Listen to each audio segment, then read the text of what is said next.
इस 17वें अध्याय में एक प्रश्न सुना था कि माया मुक्त जीव कितने प्रकार के हैं। बाबा जी महाराज ने माया मुक्त जीव 2 प्रकार के कहे, एक नित्य मुक्त और एक बद्ध मुक्त। जो जीव माया के द्वारा कभी बद्ध नहीं हुए वे नित्य मुक्त जीव हैं। ये गौड़ीय परंपरा है जिन्होंने जीव शब्द का संबोधन किया। अन्यथा भगवान से भगवान में भगवान के लिए जो भी क्रियाएं हो रही हैं वो भगवान के अलावा कोई और नहीं कर रहा है। जैसे मेरे से मेरा शरीर, मेरा हाथ, मेरे हाथ मेरी सेवा में, मेरी सेवा शुश्रूषा में, मेरे को आनंद देने में, मेरे से मेरे में मेरे द्वारा हैं, तो ये मैं ही हूँ, इसमें कोई अंतर नहीं है। परंतु उन्होंने हाथ अर्थात जीव, भगवान का जो सेवा करने वाले नित्य परिकर जीव हैं, वो उनको जीव संबोधन किया है। और परमात्मा भगवान श्री कृष्ण को उन्होंने परमेश्वर, ईश्वर शब्द का प्रयोग किया है। अर्थात भगवान में होने पर भी, भगवान के साथ रहने पर भी, भगवान के साथ एकीकार होने पर भी, चिन्मय जो तत्व कभी अलग नहीं हुआ, वो चिन्मय तत्व उनमें रहने पर भी, अगर वो चित्त कण है, चिन्मय का कण है, तो उन्होंने जीव ही कहा है। शब्द उनके लिए प्रयोग किया नित्य मुक्त जीव। तो नित्य मुक्त जीव बोलने का मतलब ही है जीव तो है लेकिन मुक्त है। कैसे मुक्त है? नित्य मुक्त है। तो इस प्रकार से नित्य मुक्त जीव शब्द का प्रयोग उनके लिए किया। हालांकि कई बार क्या होता है,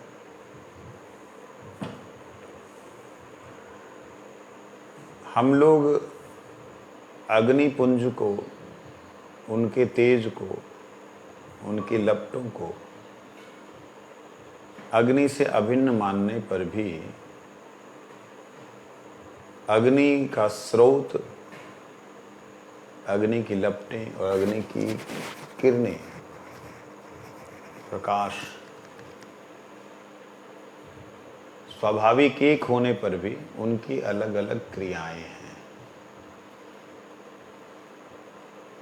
ये क्रियाओं को सूक्ष्म रूप से बतलाने वाली अगर कोई परंपरा है तो मध्वाचार्य जी की अथवा गौड़ीय वैष्णव परंपरा ने बड़ी सूक्ष्मता से इस पर विचार किया है।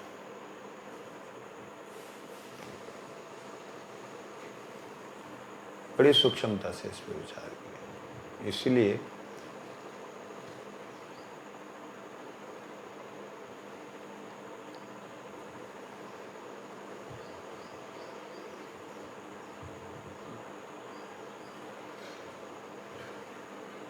इसलिए यहाँ पे कह रहे हैं कि जो नित्य मुक्त जीव हैं, वो नित्य मुक्त जीव जिन्होंने कभी माया क्या होती है देखी नहीं, स्वयं प्रकाशमान तत्व है और प्रकाशमान तत्व के मूल स्रोत की तरफ दौड़े हुए चले गए। उन नित्य मुक्त जीवों में भी 2 प्रकार के, एक ऐश्वर्य के अनुगत में गए अर्थात वैकुंठ के जो ऐश्वर्य है उनके प्रति आकर्षित हुए, एक मूल संकर्षण वैकुंठों के जो अधिपति हैं उनके प्रति आकर्षित हुए क्योंकि उनके ही किरण कण है। दूसरा माधुर्यगत नित्य मुक्त जीव है। माधुर्यगत नित्य मुक्त जीव गोलोक वृंदावन में श्री कृष्ण के पार्षदत्व प्राप्त करते हैं। यहाँ पे एक प्रश्न हो सकता है, वृंदावन में बलदेव के किरण कण जो हैं, बलदेव के किरण कण अर्थात कृष्ण परात्पर परब्रह्म का जो परब्रह्म स्वरूप है, परात्पर परब्रह्म का जो परब्रह्म स्वरूप है वो है बलदेव। उनसे जो प्रकाश निकल रहा है वो ब्रह्म है। उस ब्रह्म तेज से निकलने वाले जीव कण हैं। ये जो जीव कण हैं, इनका आकर्षण तो स्वाभाविक रूप से अगर होगा तो अपने मूल में ही होगा। प्रश्न ये होता है कि जो अन्य वैकुंठों से प्रकट हो रहे हैं, वैकुंठ से बाहर जो मूल संकर्षण है,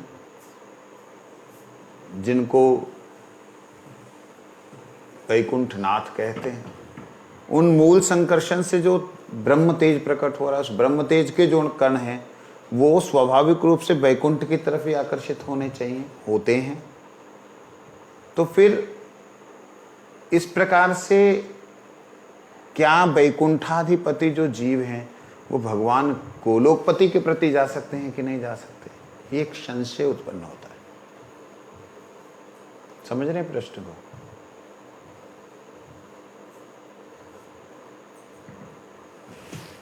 इसको उतार के दो।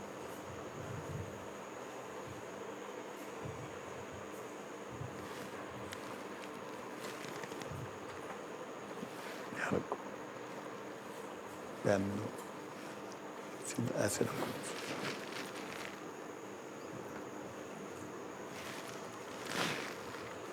तो वो कैसे संभावना है, जहाँ ये संभव हो सकता है कि नहीं हो सकता है? हम लोग सबके लिए बोल देते हैं। जबरदस्ती जो ब्रह्म से प्रकट, केवल ब्रह्म ज्योति से प्रकट जीव हैं, जो केवल ब्रह्म ज्योति में ही जाना पसंद करते हैं, ब्रह्म सायुज्य प्राप्त करना ही पसंद करते हैं, वो उनसे निकले उन्हीं को पसंद करते हैं। ऐसे जीव, उनको जबरदस्ती कैसे की जा सकती है?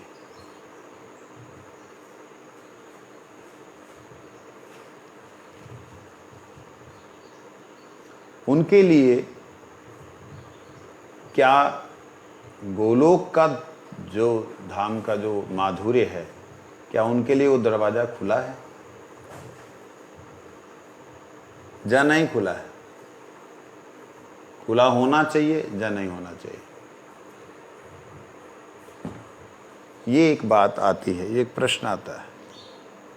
तो इसको हम थोड़ा सा आज समझने का प्रयास करते हैं। और उसके बाद में यहाँ पे बद्ध मुक्त एक अवस्था आती है। जो जीव ब्रह्म ज्योति से प्रकट होकर के इस संसार में, ब्रह्म ज्योति, अब यहाँ वाले ब्रह्म ज्योति क्या, तीन ब्रह्म ज्योतियां एक तरह से दिखला रहा हूं मैं। एक परात्पर परब्रह्म से,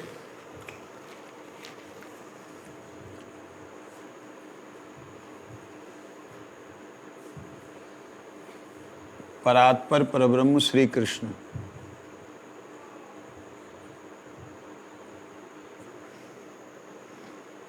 ऐसे ले लो। एक कृष्ण का आवरण है,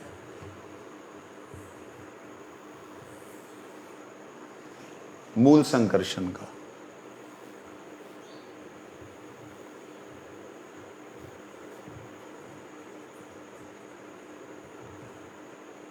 बलदेव,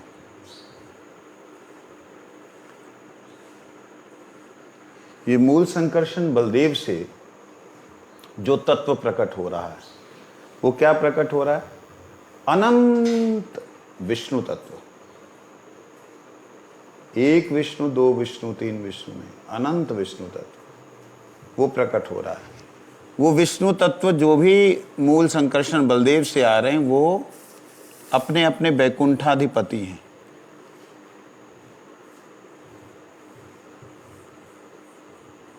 ये कारणोदशाई, गर्भोदशाई, क्षीरोदशाई, ये तो एक समझाने के लिए है। वास्तविकता में कारणोदशाई विष्णु मूल संकर्षण से प्रकट होते, परंतु कारणोदशाई विष्णु से जो अनंत ब्रह्मांड प्रकट हो रहे हैं, ये कारणोदशाई विष्णु समझ लीजिए।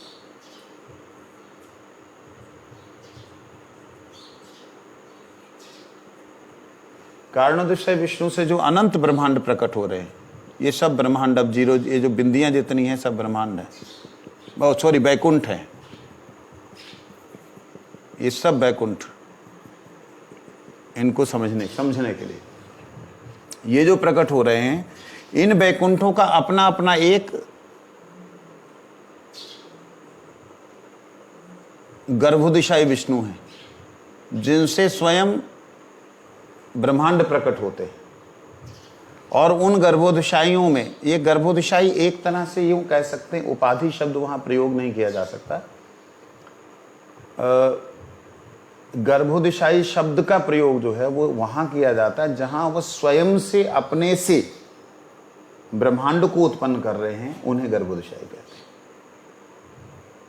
अगर आप करें तो आप भी गर्भोदशाई, क्योंकि अपने से जो सृष्टि, नवीन सृष्टि, पूर्ण सृष्टि प्रारंभ करे, उन्हें गर्भोदशाई कहते हैं। और उस सृष्टि में क्षीरोदशाई विष्णु के रूप में वो क्लेशों को, दुखों को हरण करने का जो भार धारण करे, उन्हें गर्भोदशाई विष्णु। तो ये एक ही हम कारणोदशाई विष्णु समझते हैं, वो हैं भी एक ही, परंतु वो मूल नारायण स्वरूप जो हैं, उनसे अनंत गर्भोदशाई विष्णु हैं। हमारे वैष्णव लोग, कई लोग ऐसा बोलते, नहीं नहीं तीन ही है, यहां पे गड़बड़ है, ये गलत है। कारणोदशाई के एक एक लोमकूप से एक एक ब्रह्मांड प्रकट होता है, उस ब्रह्मांड को धारण करने वाले गर्भोदशाई प्रकट होते हैं। और वो गर्भोदशाई का जो कार्य है, वो कार्य क्षीरोदशाई को प्रकट करना। अब ध्यान दीजिए, मान लो एक को हम लेते हैं, ये जीव मूल संकर्षण से प्रकट हुआ जो मूल तत्व, वो प्रकट हुआ जो किरणें हैं,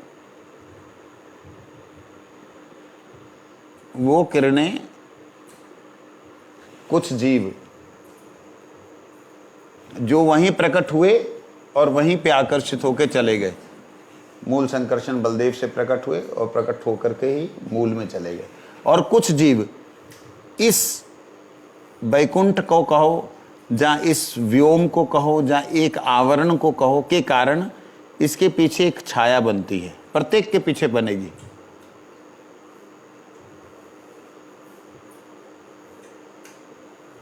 प्रत्येक के पीछे एक छाया बनेगी, क्योंकि स्वयं प्रकाशमान होने पर भी,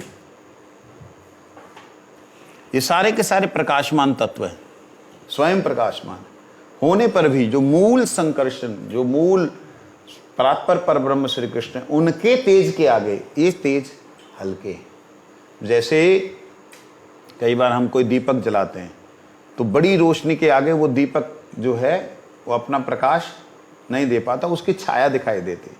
जैसे कई बार आप गाड़ी चला रहे तो आपके पीछे ज़्यादा तेज वाला प्रकाश वाला जब आता तो आपको अपनी छाया दिखाई देती, समझे नहीं?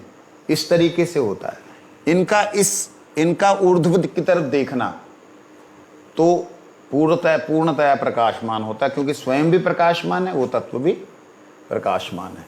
परंतु इनका पिछला हिस्सा, अर्थात इनके बैक साइड में एक तरह का माया का आवरण बनता है। तो तटस्थ बोल करके अगर हम देखें तो प्रत्येक बैकुंठ का अपना एक छाया का स्वरूप है। प्रत्येक बैकुंठ का अपना एक छाया का स्वरूप है, और उस छाया के स्वरूप को ही ब्रह्मांड कहा जाता है। ऐसे एक ब्रह्मांड नहीं है, अनंत ब्रह्मांड हैं, ऐसे अनंत ब्रह्मा हैं, अनंत विष्णु हैं। मेरी बात समझ में आ रही? नहीं आ रही? कहाँ नहीं आ रही?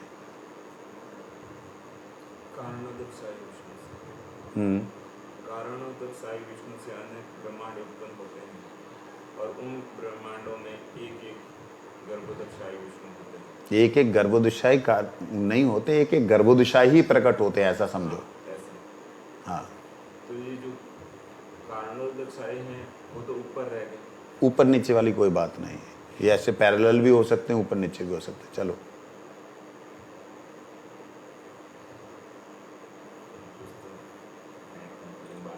वरना पूछो, हो सकता है आप जैसे कंफ्यूजन और किसी की भी हो। तो आप बताए हुए संबंध में आता है कैसे जो आप बता रहे हैं उसके कुछ संबंध। चलिए, ये एक वैकुंठ है, ऐसे अनंत वैकुंठ है। हम अब एक वैकुंठ को लेते हैं। यहाँ पे 3 तरह के माया मुक्त जीवों का वर्णन किया है। एक माधुर्यगत, जो डायरेक्टली मूल संकर्षण बलदेव जी से हैं। ये जीव प्रकट हुए माधुर्यगत जीव। माधुर्यगत जीव बलदेव जी की किरण कण से प्रकट होते हैं। ऐश्वर्यगत जीव जो है वो कारणोदिशाई हो या गर्भोदिशाई हो,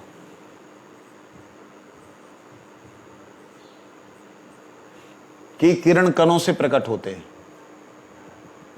ठीक है, इनकी किरण कण को भी ब्रह्म कहा जाएगा, इनके किरण कण को भी ब्रह्म कहा जाएगा। ब्रह्म उसे कहते हैं जो स्वयं प्रकाशमान है, ज्योति स्वरूप है और निराकार है, आकार रहित है, उसे कहा जाता है।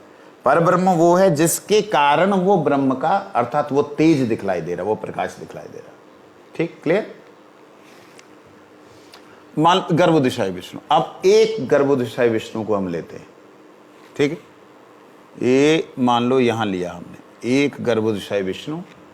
एक गर्भोदशाई विष्णु का अपना ही एक वैकुंठ, और उस वैकुंठ में, वैकुंठ के पीछे, पीछे का मतलब ये पैरेलल भी अगर लेंगे इनको, ऐसे भी लें तो भी, ऐसे लें तो भी, ऐसे लें तो भी, किधर से भी लें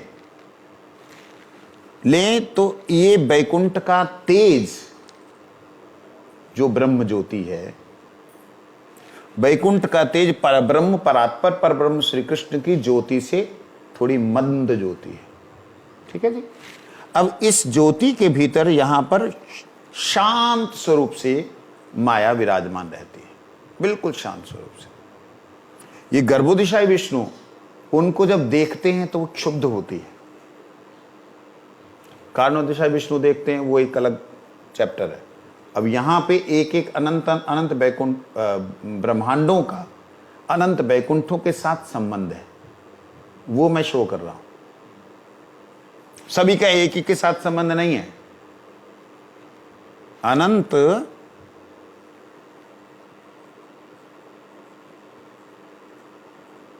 अनंत वैकुंठों का अनंत ब्रह्मांडों के साथ संबंध। इनकी छाया में जब इन्होंने देखा तो देखा किस दृष्टि से? ब्रह्म दृष्टि। ब्रह्म दृष्टि मतलब ब्रह्म तेज, ब्रह्म तेज मतलब ज्योति। उस ज्योति ने प्रवेश किया कहां पे? अंधकार में। अटैक हुआ एकदम। प्रवेश करते ही यहां पर हमारे ब्रह्मांड का हम वर्णन कर सकते हैं। दूसरे ब्रह्मांड में 5 तत्व हैं या 6 तत्व हैं या 7 तत्व हैं, हमें नहीं पता। ठीक है, हमारे ब्रह्मांड का भी कैसे वर्णन कर पा रहे हैं, उसका कारण है क्योंकि हमारे ब्रह्मांड के ब्रह्मा ने हमको बतलाया कि भाई मेरी सृष्टि कैसे हुई, ऐसे ऐसे हुई। आगे का कोई नहीं बतला सकता कि कहां पे कौन सा और तत्व पैदा हो गया। ठीक है, मान लो सभी वैकुंठों, मान लो ये समझने के लिए, वहां पे बाकी जो तत्व शांत रूप से, जो कि कारण स्वरूप से थे। कौन से कारण स्वरूप से? रूप रस गंध शब्द, इन तन मात्राओं के रूप में जो थे। तन मात्राएं थी परंतु इनका प्रभाव नहीं था। वो रूप रस गंध शब्द स्पर्श 5 तत्वों के रूप में प्रकट हुए। शब्द प्रकट हुआ, शब्द से आकाश। आकाश जो है वो शब्द के कारण से है। इस चीज को दुनिया की कोई भी साइंस ना समझ पाई है, ना समझ पाएगी। शब्द से आकाश, चाहे यूं कहें आकाश से शब्द, ये दोनों आपस में ऐसे हैं जैसे कि दोनों ही पूरक हैं एक दूसरे के। परंतु आकाश से शब्द दिखाई दे रहा नीचे तक, आकाश शब्द। शब्द कौन सा शब्द? ब्रह्म का। ब्रह्म शब्द से जड़ आकाश उत्पन्न हुआ। जड़ आकाश जो है अंधकारमय होता है, और जो चिन्मय आकाश है वह प्रकाशमान होता है। वहां कहीं भी अंधेरा उस साइड में नहीं होता। समझ गए? इस तरफ जो अंधेरा दिखाई दे रहा है ये जड़ा आकाश है। जड़ा आकाश पैदा कैसे हुआ? शब्द ब्रह्म से। शब्द ब्रह्म कहाँ से आया? भगवान के ईक्षण से। भगवान के ईक्षण से जो प्रणव का उच्चारण हुआ, जहाँ प्रणव प्रकट हुआ, जहाँ नगाड़े जैसी आवाज़ आई, जहाँ बांसुरी जैसी आवाज़ आई, ये भगवान के ईक्षण से आती है, जिसको अनहद नाद कहते हैं योगी लोग। आकाश के अंदर वही शब्द जब तीव्र गति से चल रहा था तो वहां पे पवन का प्रवाह हुआ। ये पवन क्या है? स्पर्श।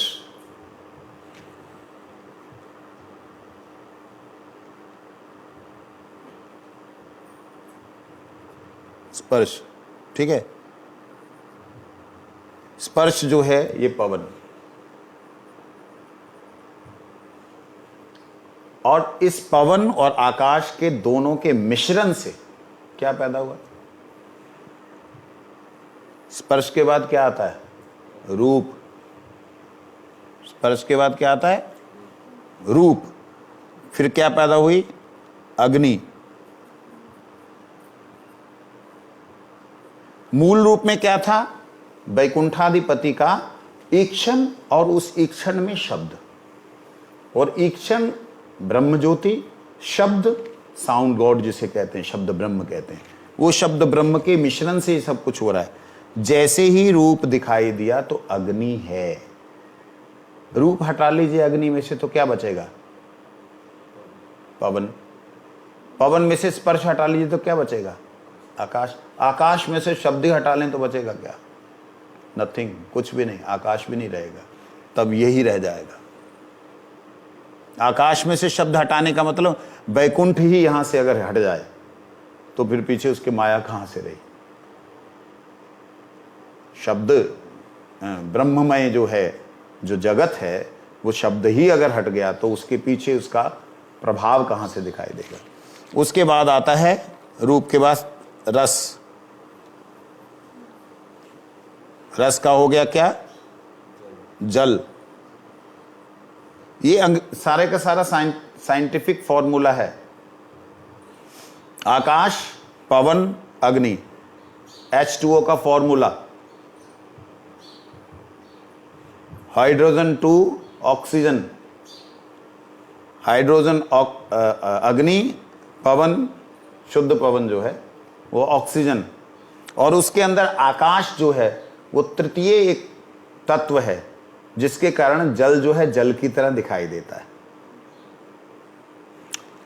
उसके बाद आया रस। अब इन चारों के विशेष मिलने से क्या तत्व पैदा होता है? भूमि। ठीक है जी। अब मैं वापस आता हूं। ये तो था माया का ब्रह्मांड।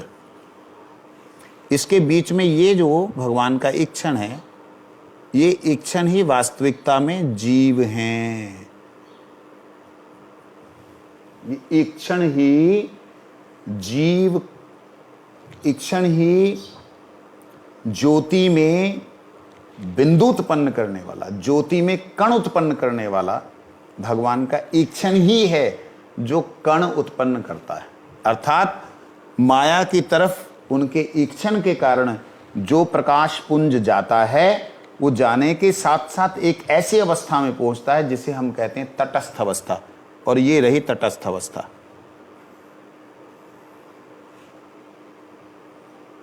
समझिए, ये तटस्थ अवस्था में जो जीव प्रकट होते हैं, उनमें से कुछ अंधकार को देख करके, उसमें टिमटिमाते हुए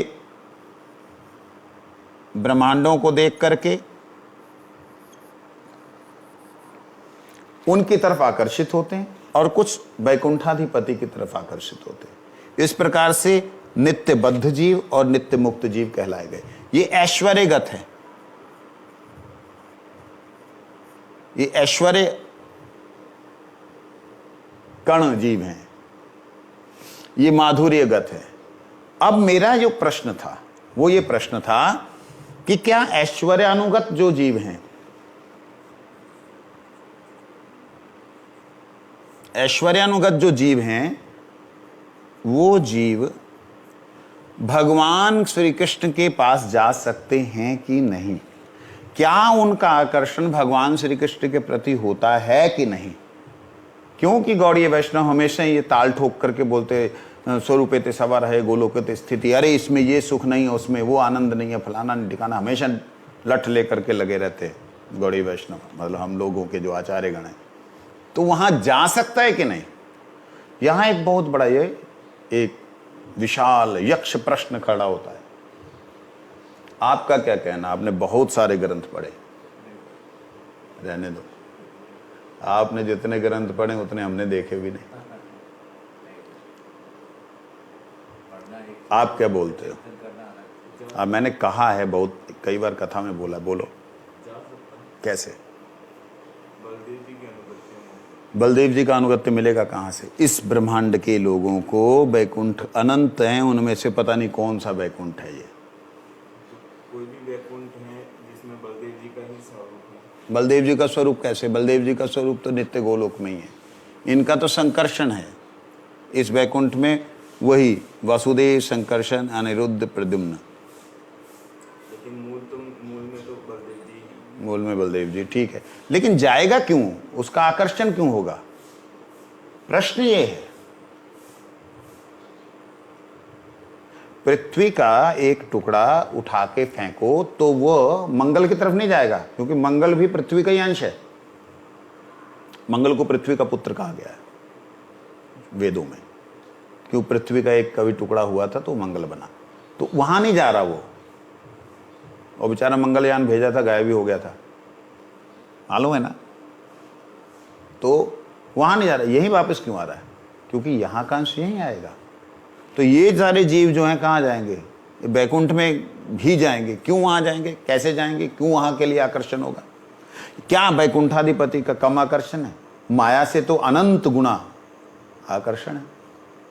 अगर आकर्षण होगा तो यही होगा जहां इनकी इस ब्रह्म ज्योति में रहेगा।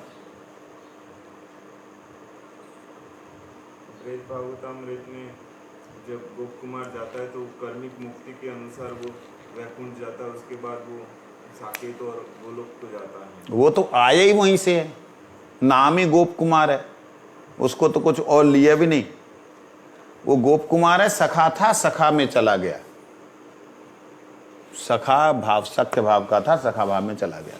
क्योंकि वैकुंठ और जो भी साकेत वगैरह धाम है, वो उसमें जो अधिष्ठता लिए हैं वो सभी ऐश्वर्यमय हैं, और वो जो है वो माधुर्य के अंतर्गत उसका रस था, उसका रस माधुर्य के अंतर्गत था, इसलिए वो ये यहां से आया हुआ जीव था, माधुर्य से प्रकट हुआ। माधुर्य अनुगत किरण कण, जो माधुर्य अनुगत के जो देवता हैं बलदेव, उनका वो जीव था।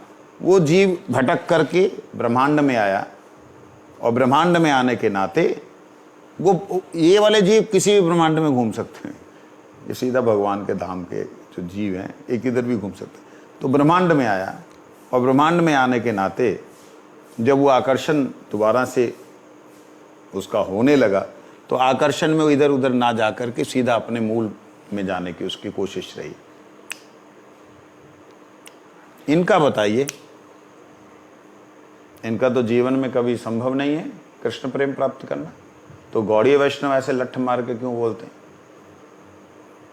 इसलिए बोलते हैं क्योंकि वैकुंठाधिपति जो हैं वो स्वयं अपने मूल संकर्षण, जो उनके जो कारणोदिशाई विष्णु हैं, जो उनके मूल हैं, वैकुंठादि हर गर्भोदिशाई विष्णु के जो मूल हैं कारणोदिशाई विष्णु, उनकी आराधना करते हैं।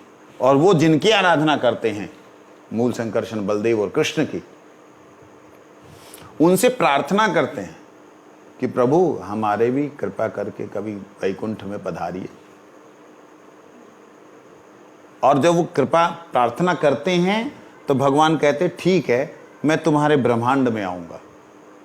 और फिर ब्रह्मांड में भगवान उनके जब आते हैं तब वो लोग, ये वैकुंठाधिपति, ये लोग जो हैं उन जीवों के बीच में भगवान के साथ अवतीर्ण होते हैं। गर्ग संहिता के अनुसार आप जब पढ़ेंगे गोलोक खंड को, तो वहाँ से जब अवतीर्ण हो रहे हैं तो राम जी, भगवान विष्णु, अनंत देव, ये सब उनमें प्रवेश कर रहे हैं। अब ध्यान देना, जब वो प्रवेश करते हैं तो भगवान के साथ लीला में लीला रस आस्वादन करते हैं, अन्य अन्य अवतार जैसे लीला रस आस्वादन करते हैं। मान लो वैकुंठाधिपति गर्भोदशाई विष्णु ने क्षीरोदशाई के रूप में बहुत सारे अवतार लिए हों अपने ब्रह्मांड में, उनके ब्रह्मांड में, और हमारे दाऊ जी का कोई जीव जो है उनके ब्रह्मांड में घुस गया हो, मान लो, क्योंकि ये तो किसी ब्रह्मांड के साथ में लिंक नहीं है, और अगर वो उनमें प्रवेश कर गया और प्रवेश करके अपने मूल को याद करने लगे, स्मरण करने लगे, और स्वयं वैकुंठाधिपति भी स्मरण कर रहे हों, तब भगवान का आना जब होता है, जब आएंगे, तब क्या होता है कि भगवान के साथ में ये जितने भी विष्णु तत्व के अवतार पहले हुए हैं, वो सारे अवतार अपने ही जीवों के आनंद के वर्धन के लिए भगवान कृष्ण में प्रवेश करते हैं, करके सारी की सारी लीलाएं ऐसी करते हैं कि जैसी मानो ये स्वयं कर रहे हो। ठीक है। उसके बाद जब श्री कृष्ण चले गए वापस, तब ये वैकुंठाधिपति जो हैं ये कृष्ण बन करके अवतार, हर अवतार में आते हैं आकर्षण करने के लिए, लेकिन इनका स्वयं का इतना आकर्षण नहीं होता जो मूल कृष्ण का है, जो उनकी बांसुरी के स्वर उनकी बांसुरी से निकलते हैं, वो इनसे नहीं निकलते। इसीलिए कहा गौड़ीय वैष्णव ने कि कृष्ण के प्रति आकर्षण प्रत्येक ब्रह्मांड के, प्रत्येक वैकुंठ के जीव का हो सकता है, इसलिए क्योंकि कृष्ण, मूल संकर्षण नारायण और वैकुंठाधिपति गर्भोदशाई विष्णु और उनके जो हैं क्षीरोदशाई विष्णु, उनके द्वारा आराधित तत्व हैं, उनके द्वारा आराधित तत्व हैं, और उनके द्वारा प्रार्थनीय हैं कि आप आइए। भगवान कृपा करके जब आते हैं तो वहाँ के कुछ जीवों को, कुछ भक्तों को अपना वह प्रेम दे के जाते हैं, जिसमें वो आकर्षण उनमें बना रहता है, और अपने जो वैकुंठाधिपति जो स्वयं गर्भोदशाई विष्णु इत्यादि जो वैकुंठाधिपति हैं, वो कहते कि वाह, मेरा जीव ठाकुर के धाम में जाएगा, मैं इसके साथ भाव स्वरूप से जाऊंगा। ठीक है। तो वो भाव स्वरूप से भगवान के गोलोक धाम में, इसलिए गौड़ीय वैष्णव जो बोलते हैं ये कोरी कल्पना नहीं है, काल्पनिक दिखता है लेकिन कोरी कल्पना नहीं है, ये अनुभवी बात है, समझे। तो यहां पे जो बात गई है ऐश्वर्यगत, माधुर्यगत और ब्रह्म ज्योतिर्गत, ब्रह्म ज्योति तो ये सारे के सारे ब्रह्म ज्योति ही है, इनसे निकलने वाला अनंत प्रकाश सारा ब्रह्म ज्योति। ये एक प्रश्न मेरे पास हो रहा था, तो वो भी शायद आगे इसी में आएगा, इसी से निकला था जिसने मेरे से प्रश्न किया था, देखते हैं वो क्या निकलता। तो मूल रूप से आज की बात समझने वाली जो थी वो ये है, हम किसी भी वैकुंठ में रहे हों, हमारे कोई भी विष्णु हो, हम तो नहीं जानते, परंतु हमारे धाम में गोलोक के नित्य परिकरों ने और भगवान ने कृपा करके अवतीर्ण भगवान हुए, और होने के कारण मान लो इसी को हम अपना ले लेते हैं, अवतीर्ण हुए और हो करके आज हम बोल रहे हैं कि हम सबको वहाँ जाना, हम सबको वहाँ जाना, हम सबको वहाँ जाना। लेकिन याद रखें, कोई भी व्यक्ति वैकुंठाधिपति नारायण का अपराध करके नहीं जा सकता। जो लोग नारायण निंदा करते हैं, चाहे जितने बड़े गौड़ीय वैष्णव क्यों ना हो, आज बहुत बड़ी बात बोल रहा हूँ, एक आचार्य होने के नाते से बोल रहा हूँ। मैंने अपने आप को आचार्य शब्द से कभी भी संबोधित नहीं किया, लेकिन एक जिम्मेवारी लेकर के बोल रहा हूँ। कोई भी व्यक्ति नारायण की निंदा करेगा, अपने अधिदेव की निंदा करेगा, वो कभी भी गोलोक धाम में नहीं जा सकता। कई लोग करते हैं, वो कभी भी गोलोक धाम में नहीं जा सकते, नहीं जा सकते। अपने आप में नहीं, हम भाव भक्ति की बात करते हैं। अरे तुम भाव भक्ति की जितनी भी बात करो, जाना तो तुम्हें इधर से ही पड़ेगा, रास्ता कोई और नहीं है। वैष्णव निंदा ही नहीं स्वीकार्य है, और प्रभु निंदा स्वीकार कर लेंगे आपके कृष्ण, नहीं कर सकते। इसलिए यहां पे जो वैकुंठाधिपति विष्णु हैं, वो वास्तविकता में ही पूर्ण रूप से वैष्णव हैं, क्योंकि वो मूल संकर्षण श्री कारणोदशाई विष्णु, और फिर मूल संकर्षण, महा संकर्षण जो हैं वो बलदेव जी की ही आराधना करते हैं। इसलिए हरि हरि पूजे, हरि हरि पठाएं, हरि ही हरि की पूजा कर सकते हैं, हरि हरि को पठा सकते हैं, भेज सकते हैं। ये बात प्रश्न ये था कि कारणोदशाई विष्णु जो है वो महाविष्णु है, और महाविष्णु से या कारणोदशाई विष्णु से ब्रह्मांड उत्पन्न होते हैं, वैकुंठ उत्पन्न होते हैं, ये पहली बार सुना। जो जितने भी गर्भोदशाई है ना, उनका अपना वैकुंठ है, वो स्वयं ही वे वैकुंठ स्वरूप हैं। उनकी फिर छाया स्वरूपनी जो है वहां माया आती है, वो ब्रह्मांड होते। एक एक जो ब्रह्मांड दिखलाई देता है वो हमको बना के दिखाया गया है। वास्तविकता में वहां पे तो एक नंबर का,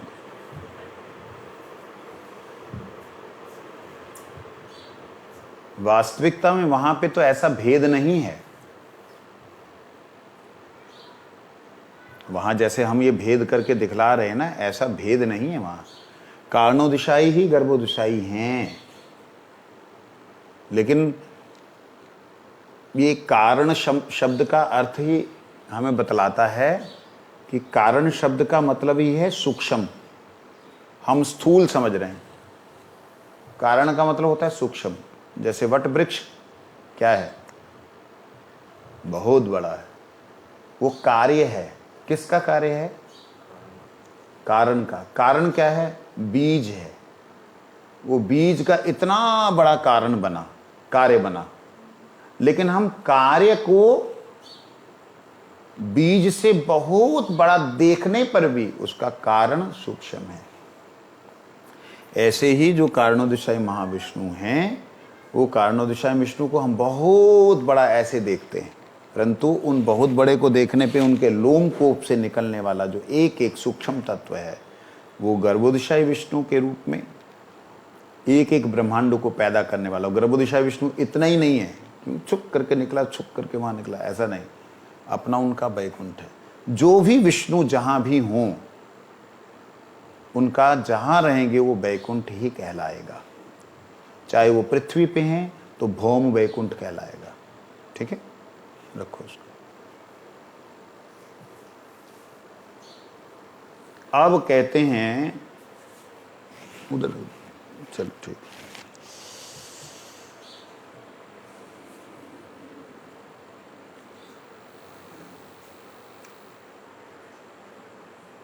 यहां पे एक और बात आती है।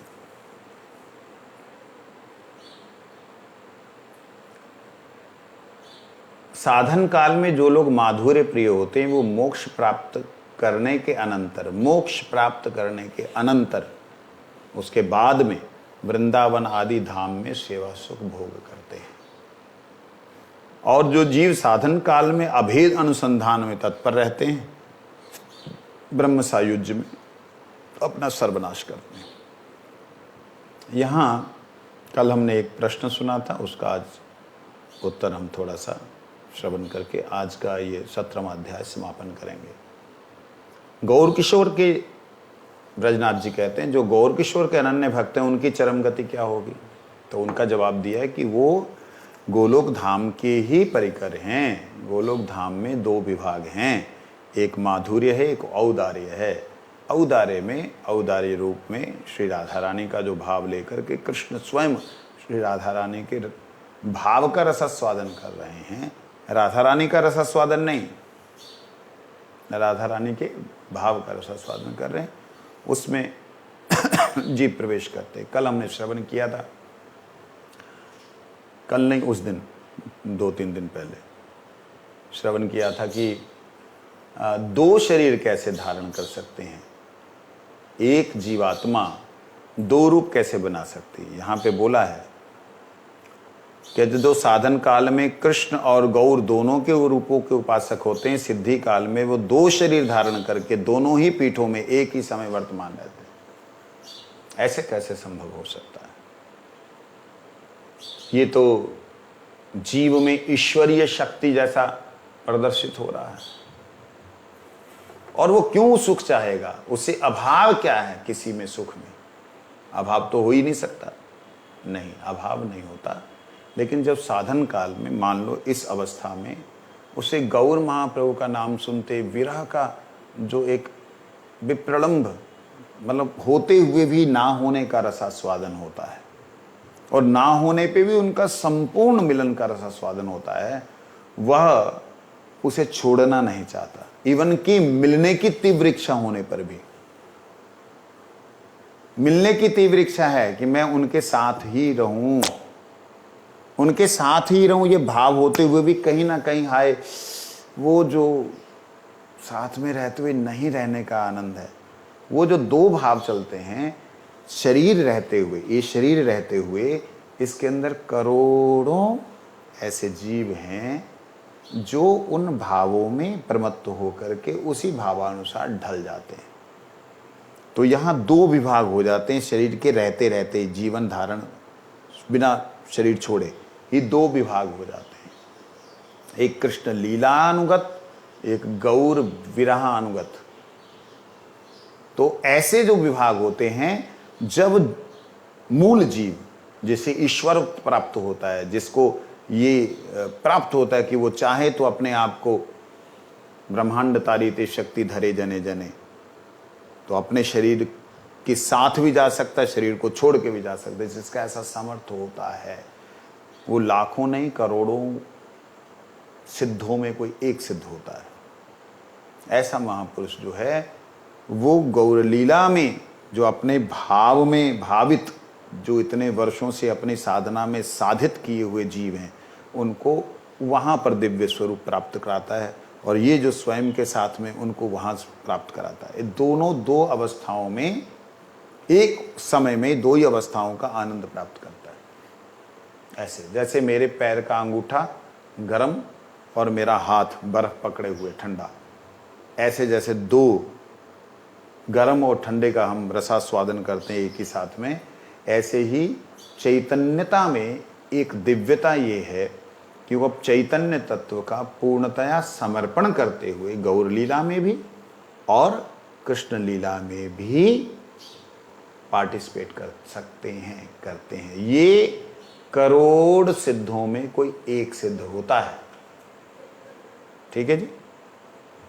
कहते यहाँ तक माया मुक्त अवस्था संबंधी उपदेश श्रवण कर ब्रजनाथ और अधिक स्थिर न रह सके, और रोते रोते उठ करके, वो कल को हमने श्रवण किया था, वो माता को उसने अपनी दादी को जाके बोल दिया कि मेरे अब शादी की बात आप मत करना, नहीं तो मैं कभी भी जय राधे श्याम कर जाऊंगा। 18वां अध्याय कल को श्रवण करें।